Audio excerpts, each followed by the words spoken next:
오늘은 마지막 때 57회 4월 3일 토요일입니다. 우리가 지난주에는 너는 나 외에 다른 신들을 내게 있게 하지 말지니라 라는 십계명의 첫째 계명에 대해서 말씀을 드렸습니다. 즉 잠깐 그것을 복습을 한다면은 다른 신들을 내게 있게 하지 말지니라 라고 하는 것은 참된 예배 경배의 참된 대상을 말하고 있습니다. 누가 참 하나님인가 라는 것입니다. 오늘은 제가 둘째 계명을 이어서 말하게 될 텐데요. 제가 이번 주에 한 2달에 걸쳐서 십계명의 전체를 가지고 말씀을 드리고 있는 중에 지난주에는 첫째 계명에 대해서 말씀을 드렸습니다. 그래서 오늘은 둘째 계명에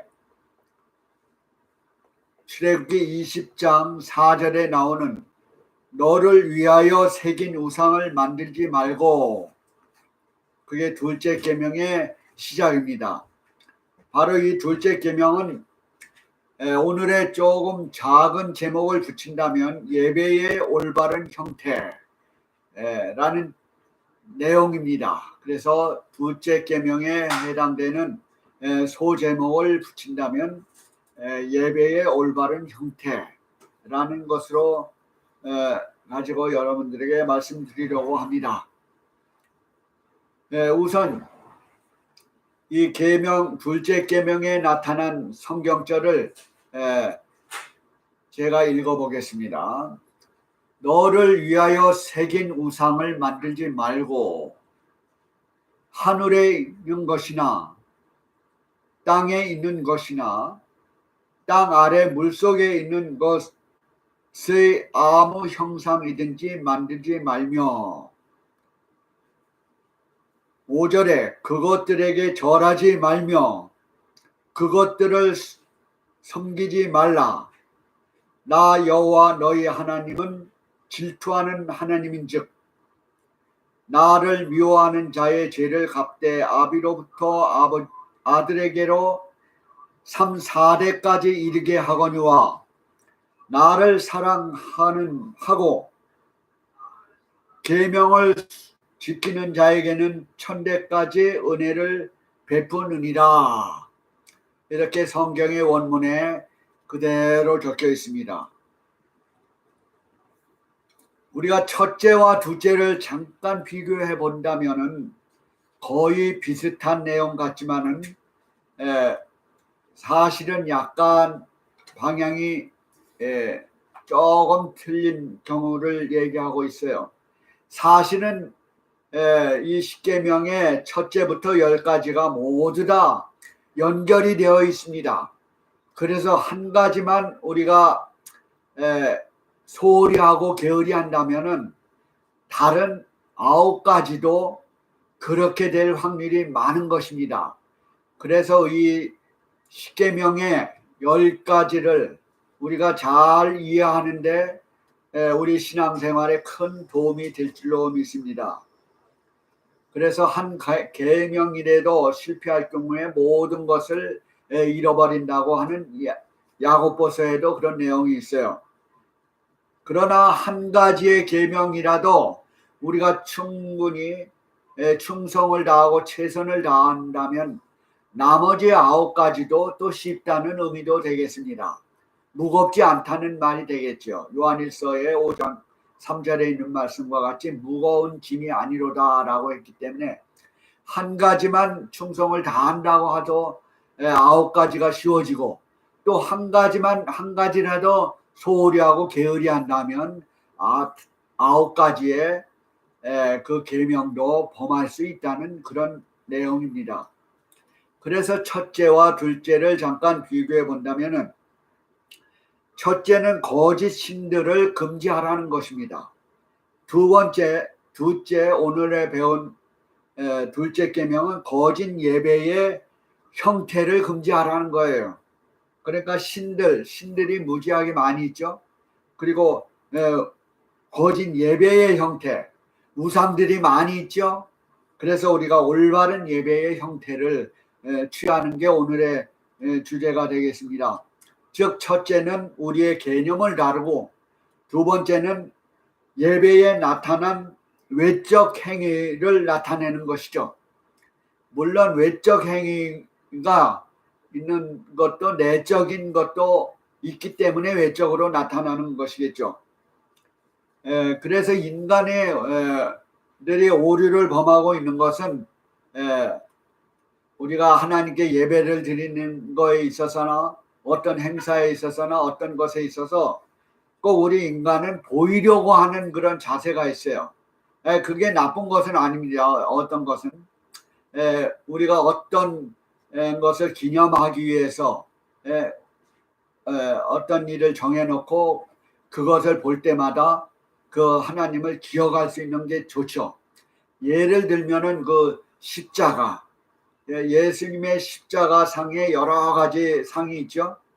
목걸이에도 십자가, 또한 교회에도 지붕의 십자가, 또한 가정에서도 십자가, 이런 것들은 예수님을 생각하고 상징하는 의미에 있어서 우상이 아니지만은, 그러나 어떤 신상을 만들어 놓고 그거에 절을 한다든지 또한 섬긴다고 하는 것은 똑같은 그 상을 만들어서 그것을 기념한다고 하지만 우상이 될 수가 있는 거예요. 하나는 그것을 기억할 수 있는 그런 결심도 되겠지만요. 그래서 오늘 이 시간에 말씀드리고자 하는 것은 어떤 우상을 만들어서 절하거나 섬기는 것은 상징과 다른 것입니다. 그래서 예를 든다면은 조금 전에 말했던 그 나무로 된 뭐 십자가나 돌로 된 십자가나 이런 것들을 그거의 자체의 거룩함이 아니고 그것을 상징하는 의미가 있는 거예요. 그러나 우리가 십자가를 향해서 절은 하지 않죠. 그리고 우리가 마음적으로 십자가의 그 정신을 생각하는 것이지 실제적으로 그 구성 안에 있는 철이나 나무 그 자체에 절하고 있는 것은 아닙니다. 그래서 너는 하지 말라라고 하는 말에는 사실은 너는 하라는 긍정적인 명령을 포함하고 있습니다. 그래서 나 외에 다른 신들을 섬기지 말라라고 하는 명령은 주 너희 하나님을 경배하고 다만 그를 섬기라라고 하는 그런 명령을 또 포함하고 있는 것입니다. 우리가 예배를 어떻게 영적 예배를 거룩하게 드릴 수 있을까? 이것은 요한복음 4장 23절, 22절에 쭉 보면은 수가의 사마리아의 수가에 있는 사마리아 여인에게 예수님께서 나타나셔서 하신 말씀이 있어요. 예수님께서 그 사마리아의 이방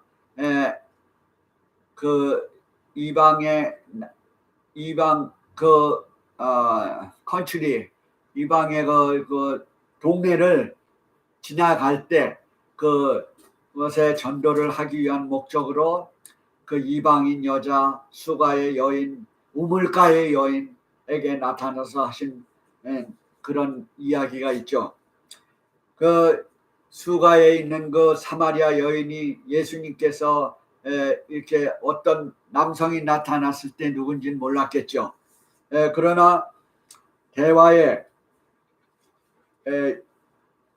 예수님께서 이런 말씀을 하셨어요. 그 사마리아 여인이 어떻게 유대인에 계시는 분이 이렇게 나타나셔서 저에게 말을 건넵니까? 할 때 예수님께서 말씀하시기를 너는 예수님께서 이 산에서도 하지 말고 예루살렘 성전에서도 하지 말라. 그 당시에는 유대인들은 예루살렘의 성전에 가서 예배를 드렸곤 했습니다. 그러나 그 이방의 나라에 있는 그 이산이라고 하는 것은 그 그리스 신산을 얘기하고 있어요. 사마리아의 사람들은 그리스 산에 가서 예배하는 습관이 있었습니다. 물론 유대인들은 예루살렘에서 예배하는 습관이 있었죠. 그랬을 때 예수님께서 그 참 예배의 진정성을 가르쳐 주었던 것입니다. 아버지께 23절 4장 23절에 이런 말씀이 있어요. 아버지께 참으로 예배할 자들은 신령과 진정으로 예배할 때가 오나니 곧 이때라 라고 말씀을 하셨어요. 신령과 진정으로 예배할 때 하나님은 영이시니 예배하는 자가 신령과 진정으로 예배할지니라. 신령과 진정, 여기에서 가르쳐 주고자 하는 말씀의 핵심은 네가 이 산에서도 하지 말고 예루살렘에서도 하지 말고 장소가 문제가 아니고 네가 진정으로 예배하는 자세를 가르쳐 주고 있어요. 진정으로 예배할 때가 오나니 바로 이때라. 그 우물가에 나온 그 생수를 생수를 소유하기 위해서 온 그 순간은 바로 예수님을 가리키고 있어요. 그 생수는. 그래서 그 생수를 소유할 때는 어느 장소가 아니고 바로 지금이다. 바로 어느 날 내가 이 생수를 먹을 것이가 아니고 바로 예수님을 보는 그 순간이 진정한 예배의 시간이라는 것입니다. 그래서 그 예배의 시간은 장소가 아니고 이산과 저산의 장소가 아니고 바로 우리가 맞이하고 있는 어느 그 순간이 거룩한 장소가 될 수 있다는 것입니다. 바로 그 장소라는 것, 사람이 많이 모여있든 적게 모여있든 그곳이 거룩한 예배의 장소가 될 수 있는 것입니다. 내가 진정으로 하나님께 예배하는 게 중요하다는 내용입니다. 바로 생수를 받기 위해서 장래에 어떤 곳이 어떤 때가 아니고 그 즉시, 그래서 이 사마리아인은 그 수가 여인은 즉시 그걸 예수님인 줄 깨닫고 그 순간에 동네로 들어가서 즉시 자기가 갈망하고 확신하고 결심에 찬 것을 행동에 옮기게 되었어요. 그래서 그 동네에 가서 그 예수님을 소개하게 된 것이죠. 바로 이 하나님께 진정으로 예배한다는 것, 우리가 적은 골방에서 예배하든지 많은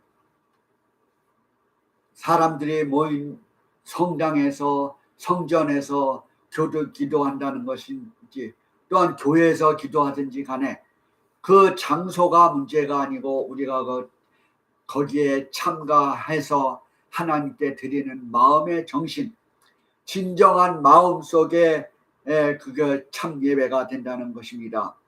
바로 그 참 예시야를 발견할 수 있는 그런 길입니다. 바로 수가 여인이 참 예수님을 발견하고 확신을 갖게 된 것처럼 우리도 이 세상에 여러 가지 큰 교회당도 있고 적은 교회도 있고 또한 2-3명이 모이는 교회도 있고 이러한 현실 사회에서 또한 오늘날에 큰 교회에 가지 못하는 전염병으로 인해서 그런 경우가 있죠. 바로 이럴 때 우리는 참 예배의 정신을 배워야 할 줄로 믿습니다. 어떤 우리의 습관대로 우리가 큰 교회 나가서 예배 드렸던 그 정신을 가진 사람만이 있다고 하면은 그분들은 요즘에 이런 경우를 통해서 참 예배는 적은 무리에서도 진정한 예배가 필요하다는 것을 깨달을 줄 믿습니다. 바로 이런 기회가 마지막 때에 이런 예배의 형태로 변할 수 있는 것입니다. 마지막 때에는 큰 대형 교회가 사라지고 우리의 적은 무리의 교회들이 곳곳에 진정한 예배의 정신을 가지할 수 있는 무리들이 모이게 되는 것이 참된 마지막 시대의 그 교회의 형편이 아닐까 생각이 됩니다. 바로 우리는 이 시기를 통해서 하나님께 진정으로 나 개인이 예배할 때가 아닌가. 이 세상에 우리가 여러 사람이 모인 가운데는 무엇인가 보여주고자 하는 그 예배의 형태를 가지게 됩니다. 그래서 수없이 절을 많이 한다든지 또한 많이 섬기는 그 태도를 보이기 위해서 또한 금식을 해서 슬픈 기색을 보이게 한다든지 어떤 교회에서는 너무 자신을 고행에 처하고 고뇌에 처하는 그런 예배의 형태를 또 하고 있는 데도 있습니다. 그래서 우리가 진정한 예배의 형태를 우리는 이런 기회를 통해서 더 배울 수 있는 기회가 됩니다. 또한 하나님의 10계명의 둘째 계명을 더 우리가 이런 기회를 통해서 참된 하나님을 경배하는 데 더 전념을 다하여 될 줄로 믿습니다.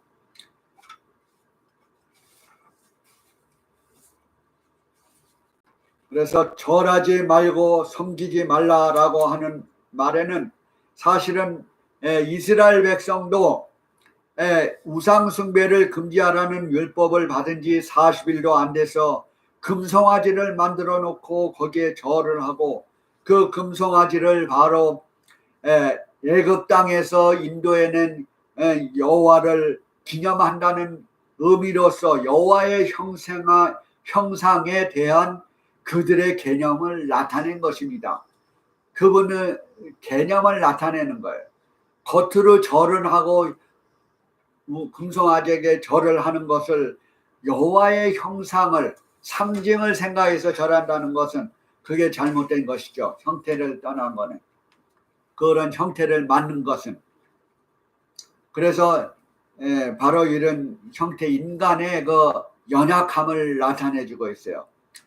오늘날도 그 상징하는 거를 초월해서 예수님을 상징하는 거를 초월해서 그 외 다른 우상 숭배를 하는 경우가 여러 종류가 너무 많이 있죠. 이제 그 중에 하나의 위험한 것은 죽은 자를 숭배한다는 거. 어떤 죽은 영혼들 거룩한 성자라고 해서 신상을 만들어 놓고 거기에 상징이 아니라 상징 이상의 그런 경배, 숭배, 바로 그게 숭배가 우상 숭배인 것입니다. 태양 숭배, 또한 자연 숭배. 제이 가니엘이라는 사람은 그 숭배에 대해서 이런 말을 했어요. 태양 숭배와 자연 숭배는 이방 종교 체제의 본질을 구성하고 있으며 그것은 거기에 최초의 이방 신들은 죽은 후에 신격화된 사람들이라는 흔들릴 수 없는 증거를 보여주고 있다. 죽은 자의 영혼이 다양한 속성에 따라 그들이 거룩했다고 여겨지도록 된 태양, 달, 별들로 후이 일치하게 되었다. 그렇게 해서 죽은 자를 숭배하는 경우도 우상 숭배인 것이죠. 또한 귀신을 숭배하는 종교도 있습니다. 세이탄 처치라고 있어요. 제가 LA에서 그 교회의 간판을 보았는데 세이탄 처치라고 써져 있어요. 그것은 사단을 경배함으로써 그 어려운 고통을 말세에 조금 덜 당한다라고 생각을 하는 모양이에요. 그러나 더 무서운 것은 우리를 인간을 창조할 수 있는 죽음을 좌우할 수 있는 오직 하늘에 계신 하나님의 그 속성을 모르기 때문에 바로 인간의 피조물을 경배하게 되는 것이 세이탄 처치예요. 그래서 우리는 이 세상에 살면서 우리가 눈에 보이는 사람이 더 무섭게 느껴지고 눈에 보이는 그 법이 더 우리 생활에 가져다 준다고 해서 그것을 더 중히 여길지 모르지만은 정말로 하나님의 하늘의 법을 어긴다는 것이 얼마나 무서운 것인가를 우리는 겪어야 될 것입니다. 그러나 이 법이 인간을 보호한다는 사랑의 법이라는 것도 깨달아야 돼요. 우리가 어떤 때는 너무 사랑을 극진히 잘 해주기 때문에 사랑을 깨닫지 못하는 경우가 있어요. 일시적으로 어려움을 준다고 해서 그 사람에게 복종하는 경우가 있습니다. 바로 이 세상의 것들이 그렇습니다. 이 세상의 것들은 우선 눈에 보여주고 우선 그 어려운 고통을 잠시 면해갈 수는 있지만은 정말로 우리 인간을 좌우하는 신을 창조하신 그 하나님의 거룩함을 깨닫는 것이 중요한 것입니다. 그래서 여기에는 하나님은 나 여호와 질투하는 하나님인지 그랬어요. 하나님은 질투하는 하나님이다. 이 성경에서는 바로 이 하나님의 백성과 또한 하나님의 그 관계를 결혼 관계로 얘기를 했어요. 그래서 그 결혼 관계 아주 우리가 정말로 사랑하는 사람은 인간적인 질투심이 아니라 하나님의 사랑의 근원이 되어서 사람을 너무 사랑하기 때문에 사랑하는 사람이 죄에 빠지는 것을 건져내기 위한 그 자유롭게 하려는 그 공의감에서 거룩한 질투심인 것입니다. 바로 하나님이 우리를 질투한다고 하는 것은 질투하는 하나님이라고 하는 것은 우리 인간에게는 참으로 진정한 사랑의 하나님을 깨닫게 하는 것입니다. 그래서 질투하는 하나님, 바로 우리를 정말 생명과처럼 아끼는 그 하나님이 계신 것을 이 십계명에서 우리는 발견하게 되는 것입니다. 우리는 얼마나 행복한 백성들입니까? 우리가 하나님께 충성할 때 우리를 죽음에서 건져낼 수 있는 그 우리를 질투하는 그 어떤 거짓 예배를 질투하는 그 하나님, 거짓 예배와 거짓 신들에게서 건져내고자 하는 그 간절한 그 하나님의 그 속성을 우리는 깨닫게 되는 것입니다. 나를 미워하는 자는 거의 그랬죠. 나를 미워하는 자는 그 3, 4대까지 일거니와 미워하는 자는 3, 4대. 그러니까 하나님을 사랑하고 그의 계명을 지키는 자에게는 1000대까지의 은혜를 베푸느니라 그랬죠. 우리가 이렇게 부정적인 그런 잘못된 것은 3, 4대에 그쳐요.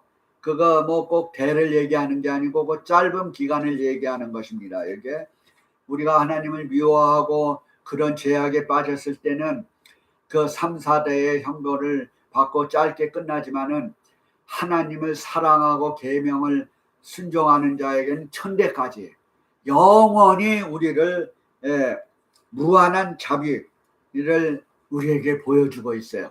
이거는 언어의 한 기간을 얘기하고 있어요. 우리가 불순종할 때는 짧은 순식간의 형벌을 받지만은 우리가 하나님을 순종하는 마음에는 영원한 보상을 주시겠다고 하는 것입니다. 그래서 우리가 누구를 경배하고 누구를 섬기고 또한 하나님을 경배해야 할 그 십계명의 속성이 나타나고 있어요. 그래서 나를 사랑하고 계명을 지키는 자에게는 1000대까지 은혜를 베풀겠다. 이 얼마나 우리에게 큰 특권이고 보상인 것입니까? 그럼으로써 우리는 하나님의 계명에 순종을 할 때는 우리 하나님께 보호를 받는 것입니다. 요한복음 14장에는 이런 말이 있어요. 너희가 나를 사랑하면 나의 계명을 지키리라. 우리가 먼저 하나님께 대한 사랑이 중요한 것입니다.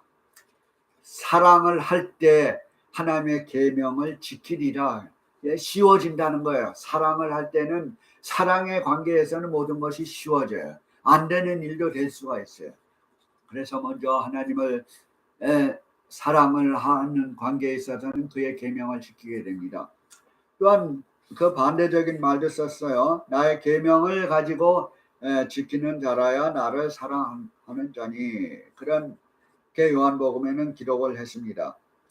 그래서 오늘은 너를 위하여 새긴 우상을 만들지 말라라고 하는 이 밑에는 여러 가지 우리가 에게 알려주고자 하는 구체적인 내용들을 오늘 살펴보았습니다. 그러므로 우리가 첫째 계명에 속하는 너는 나 외 다른 신을 내게 있게 하지 말지니라. 다른 신을 과 오늘은 그 구체적인 우상을 숭배하지 말라. 그 오직 하나님 외에 여러 다른 신들, 우리가 말로는 하나님 예수님이지만은 우리가 보이지 않는 그 다른 신, 사실은 우상 숭배에 보이는 경우를 많이 말을 했지만은 사실은 우상 숭배가 보이는 것만 있는 것은 아닙니다. 보이지 않는 마음의 그 생각이 너무 짙어질 때 바깥으로 나타나는 것이죠. 그래서 우상을 만들지 말고 섬기지 말고 경배하지 말라. 절하지 말고 섬기지 말고 하는 것은 외적인 면과 내적인 면을 포함하고 있는 것입니다.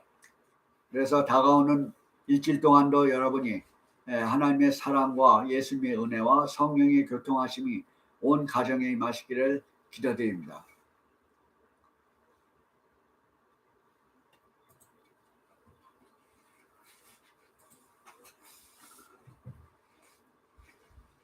수고하셨습니다.